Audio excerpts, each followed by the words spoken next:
Thanks again for joining us for another episode of our programming here in the heart of Vienna. I'm here today with Christoph Zellenberg. I would like to call him a pit bull for orthodoxy, and I'd like to welcome him to the program. Christoph, hello. It's great to see you. Nice to be here. The first question I'm going to have for you relates to a story, and the story starts like this. I know a Scottish couple, and the husband is a convert, and the wife is not. She's Catholic, cradle Catholic, and they married. And the husband, after about 10 years, says, when do I stop being a convert? You keep referring to me as a convert. When do I become a Catholic? You're a convert. Do you ever have this problem? Well, I wouldn't call it a problem, but yeah, there are people who are saying, well, you need to be very much involved into your faith, etc., because you're a convert. And I always think, no, it's not because I'm a convert, because I'm Catholic, full stop. I think everyone should be Catholic and act like a Catholic. You converted your family, or reconverted your family. Tell me about that. No, I did not convert anyone. It's God. I converted. I took the decision. I was Protestant because my grandparents turned Protestant. My family always was Catholic, but then due to reasons and circumstances in history, they became Protestant, both sides, father and mother side. And so my father and my mother were Protestant.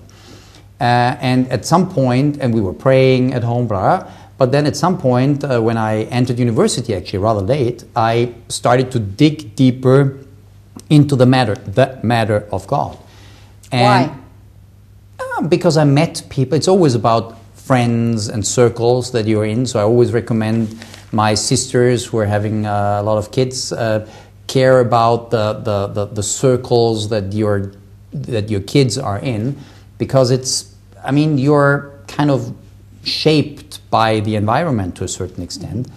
And I was shaped by my environment. I met a couple of incredibly lovely priests. Priests, I'm so grateful.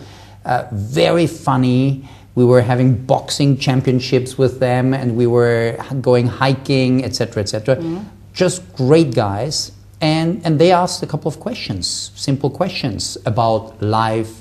Who am I?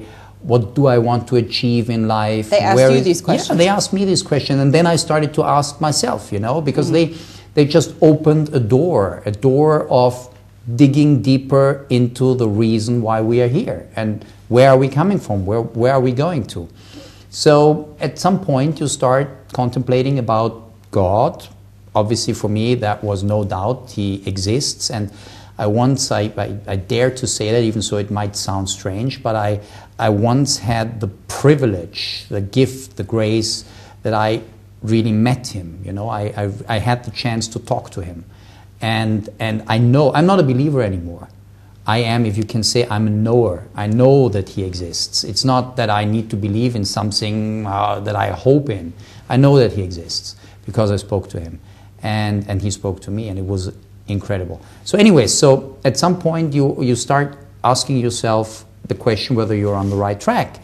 And then if you read the Bible, there are certain parts that are very important to me, like the role of Saint Peter, a position that was created by God, by Jesus Christ Himself. He gave him the keys to the kingdom of heaven. And I thought, well, in my church there is no Saint Peter. No one is the bearer of the keys. But there is this strange Catholic church, and they have the bearer of the keys. I should rather be there. And then confession. Whomever you forgive the sins, they are forgiven, and whomever you behold the sins, they are beheld. So where is this in the Protestant church? There is nothing like that. You need to deal that out with God yourself. So confession actually attracted you in the church. Wow, that's the best. That's the best. Beside the Holy Sacrament, it's amazing. It's amazing. Really, honestly, there are three things in the church. Three things. If you enter a church, the physical building, you look, where is the red light? You see the tabernacle, the tent of God, You kneel down, you bow down, and you greet Him, because He's there. He's physically there. Nowhere else, if you go to a Protestant church, if you go into a mosque, if you go into a synagogue, it's empty. It's houses of prayers, but it's empty. The Catholic Church is the only one, well, and the Orthodox Church is true. Orthodox and Catholic Church, but you can really talk to him. He is there. It's amazing. So one thing. The second, confession. If you go into confession and if you really understand what you're doing, you know I'm not talking to the priest, Mr. X.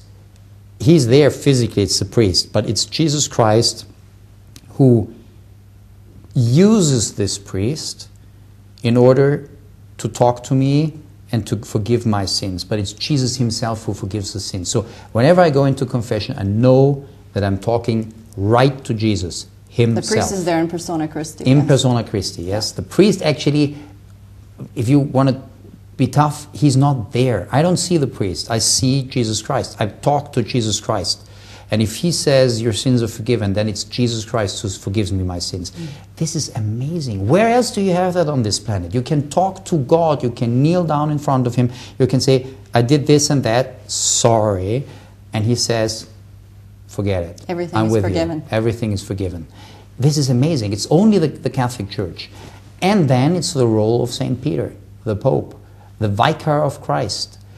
I was in Lebanon once, and we met many different leaders of different churches, Orthodox Church and Protestant, blah, blah, blah, blah. And there was one Orthodox bishop who told me, you do not even understand how blessed you are to have the Pope, the successor of St. Peter. Because whenever we talk here in Lebanon, all these churches together, this one has this opinion and this one has that opinion, but if you talk to Catholics, it's always if there is a doubt, if there is a doubt about anything, you just ask the Vicar of Christ, what do you say? And you know what the Catholic Church stands for. There is a message, one universal message of this one church. This is a huge gift. You only feel that in the diaspora. If you're just Catholic, you're sitting in the Catholic Church, I would like to have it this way, or I would like to have it that way. And this is exactly the problem of all the other churches. They understand the gift of St. Peter.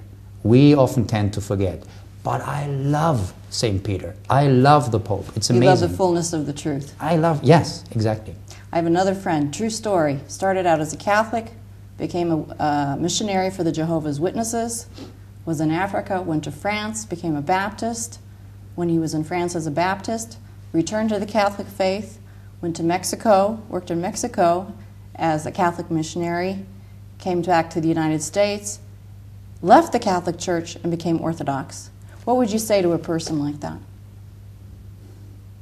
Weird. He got a problem. He got a problem. Can you decide, man? That's what I would say. Can you just make a point? I mean, that's crazy. But when I was introduced to him, I was told, we call him the rabbi. It's the only thing he hasn't been yet. Oh, right. Wonderful. He should try that. Anyways, well, I can't relate to that because, you know, if you really, I was a Protestant and I found everything. Everything is there. The universality of truth is there. How can I leave that? How can I say, well, truth is good, but just 80% of it is enough?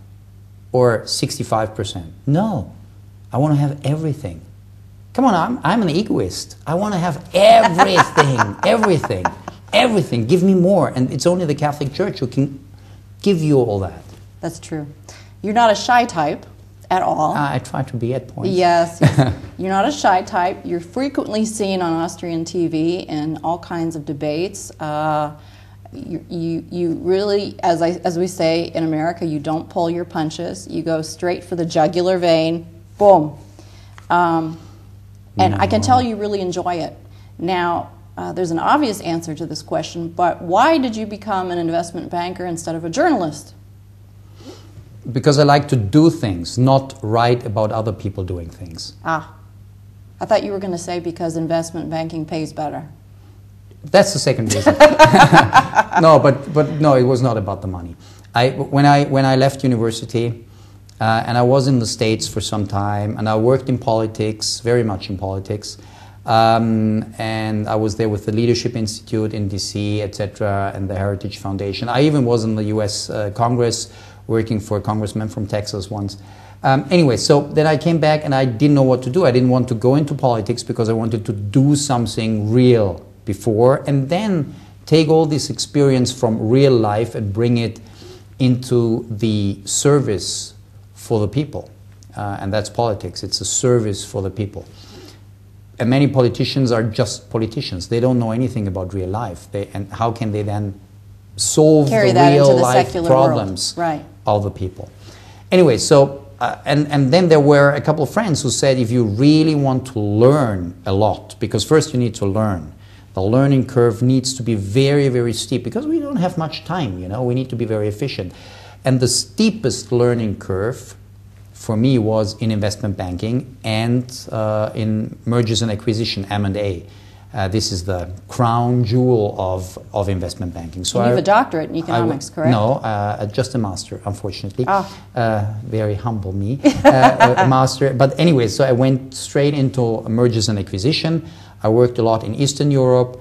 At points, You were actually the director for the German Bank of Austria for Russia and Europe, correct? I was the director for one of the major international banks, not an Austrian bank, an international bank for Russia and Eastern Europe, but that was later. That was not investment banking, that was then private banking. But I started the subsidiary of our investment bank in Ukraine, of all places, Ukraine. And then I came back and I started private banking. I wanted to see another part of the banking business. And after 15 years in private banking, being the director, blah, blah, blah, blah, I left banking and I'm doing now kind of private equity business, investing funds into different companies and entrepreneurial projects, etc., and hope that they will turn out positive. How long have you been doing this as a private investment banker now? For 1.5 years. Oh, you're actually new on the scene. New.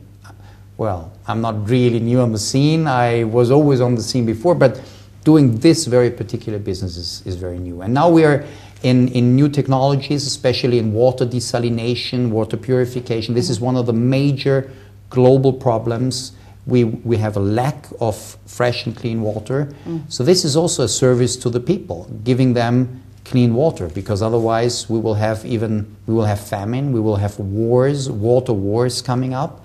The United Nations is already warning about that. So that's what we try to bring. We have a new technology for that, low energy or no energy water desalination. So that's also one of these things that I'm trying to do. Whenever I do something, I try to give it a certain sense, a certain positive sense, like bringing meaning also to people.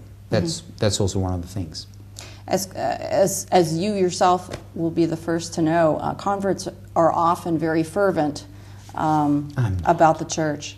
And this is a good thing. But cradle Catholics can also be fervent, or they can take it for granted.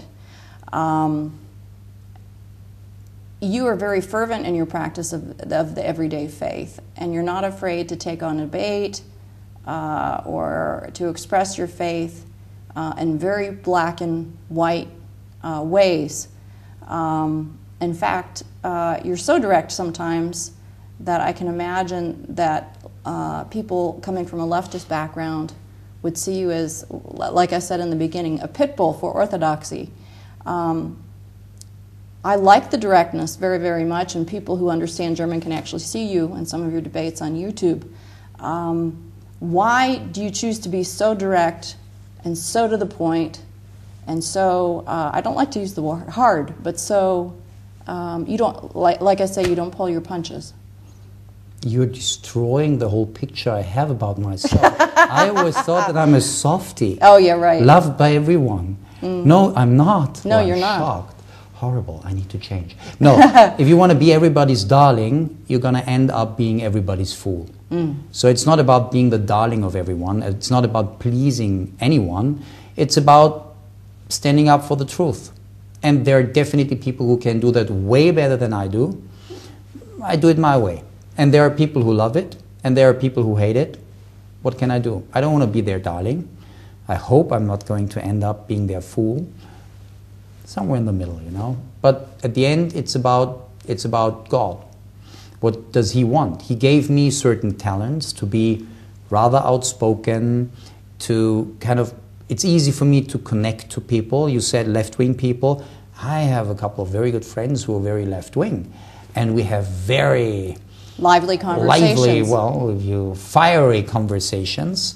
But still, they're talking to me, and I'm talking to them, and it's good, and we're exchanging our arguments, and why not? It's healthy.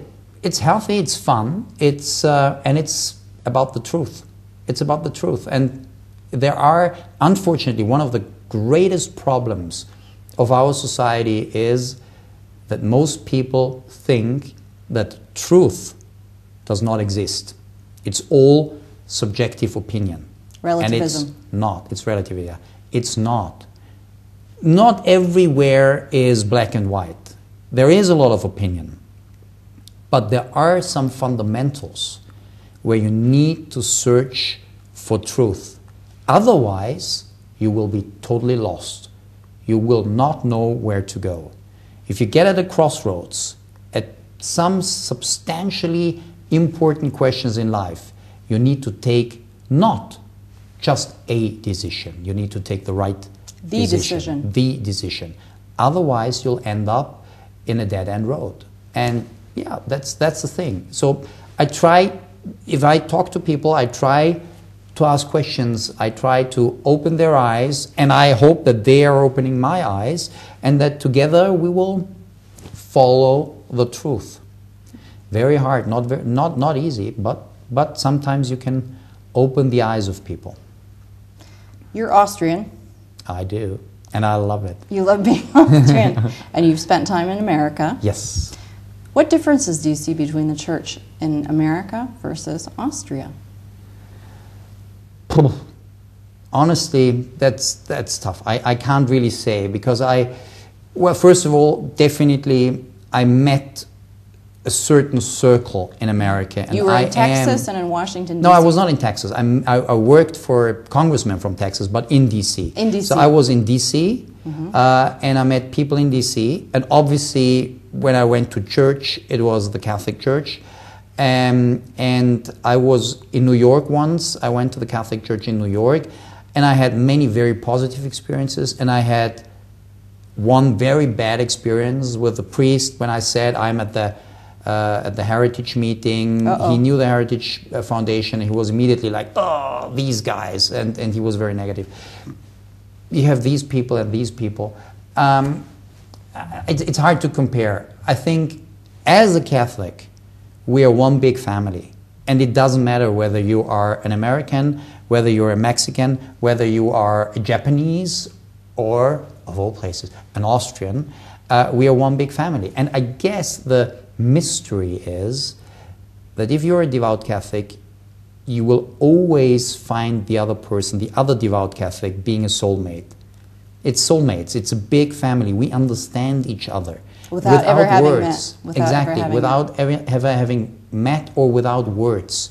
We're talking the same language. Even so, it's a very different language. We're talking the same language. And that's very attractive to me. It's pretty special. It's pretty special. It is. It's a gift. It's a gift given by God. By God. He called us into His family, so we are brethren. We are siblings. I know this is a loaded question, but I have to ask it. Who's your favorite pope?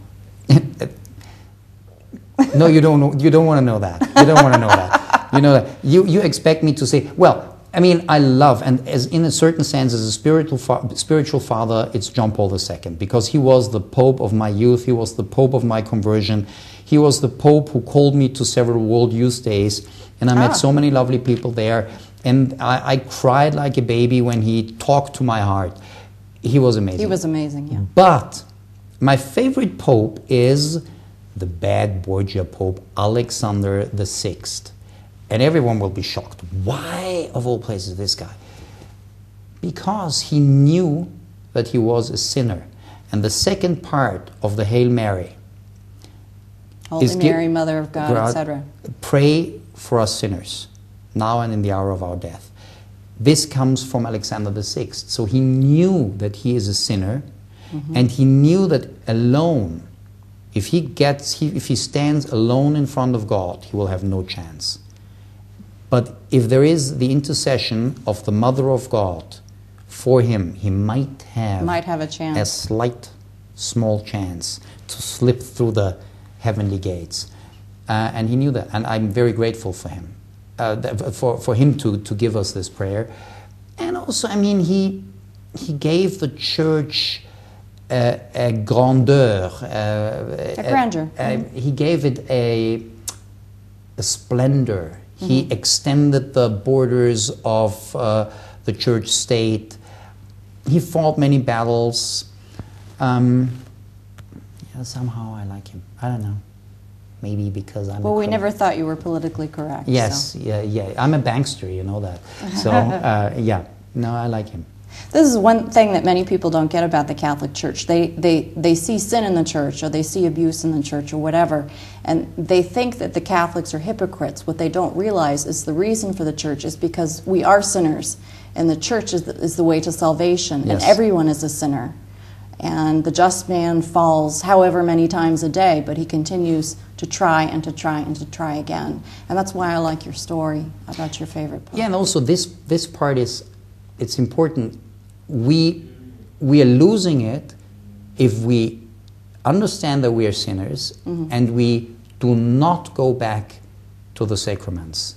But then we are not Catholics anymore anyways. So as long as we are sinners, but we go back, we fall on our knees in the sacrament of confession, for example, and we ask forgiveness. Even so, we know we will go out and most probably we will sin again, but we know we have to go back into the confessionate and say it again and again say it again and again and again. And we know, if we are good Catholics, we know if we just do it like blah, blah, blah, blah, but if we don't do it out of our heart, then it means counts nothing. for nothing. Knowing that, I'm talking directly to God, because it's Jesus Christ that I'm talking to if I'm going for confession. And if I know, and He looks into my heart, I can say whatever I want. He knows better. And if the priest says, I forgive your sins, but Jesus says no, then you're in trouble. So I guess this is a grace that the church gives us. It's a huge gift that we know that, and we can go back, and we know we have to confess again. And that makes us slowly, it makes us a better person. Because at some points you'll realize, come on, this is ridiculous. I confess the same stuff already over and over 10,000 times.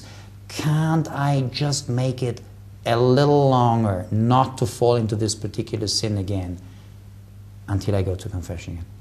And you will but do God it. forgives us. And yeah, He always forgives, but we will slowly, gradually, we will get better. That's wonderful. It's a wonderful gift. Catholic Church. The Catholic Church is amazing. You've met Francis. Yes. Pope Francis. Yeah, he's wonderful. Tell me what you think of him. He's very different from Benedict. He's very different from John Paul II. He has a completely different approach. Yeah, what a gift. He's a saint. I met him. I mean, I didn't realize that he speaks relatively well German. So I said 1-2 sentences in Italian. The only He does sentence. speak German. Yeah, he speaks German. But not very well, but he understands. Yeah. And instead of talking German to him, which he would have understood, I used my very bad Italian, which he most probably did not understand. But anyway, but it was kind of talking with the eyes, you know. We just looked at each other. We shook hands, and it was, I felt he's a big saint. He's a huge saint. Like Benedict, and like John Paul obviously was. He's a gift to the church. Yes, there is a lot of confusion. Yes, he says a lot of things that you need to think twice and clarify. Understand, not even clarify. Many of the things, if you go to the real thing that he said, not to the things that media says he had said, the real stuff. Very good. And then you need to think about it. Before it was so convenient to be a Catholic. You know, Pope Benedict, he's so crystal clear. You can say, well, yeah, obvious, yes, sure. Very But Germanic. with Pope Francis, it's like, what? And you have to think twice. Yes. You have to work on what he said. It's a different approach, yes. And I'm grateful for that, because he's challenging us. We are not lazy Catholics anymore. We have to work on that. We have to listen. If the media says, oh, what did he say about if you punch you or if you insult my mother, I'll punch you back. No, he didn't say it that way, first of all. But then, yes, he's right. And I love what he said. I had to go read the real stuff and then say, and he's right. And he's right. And he's right. Absolutely. I love him. He's great. Well, that's a great note to end on. Christoph Zellenberg, it's wonderful to meet and talk to someone who's so honest and enthusiastic about the faith. It's my pleasure. And I'd like to thank everybody who joined us for another edition of our Catholic programming here in the heart of Vienna, Austria. Stay tuned. See you next time.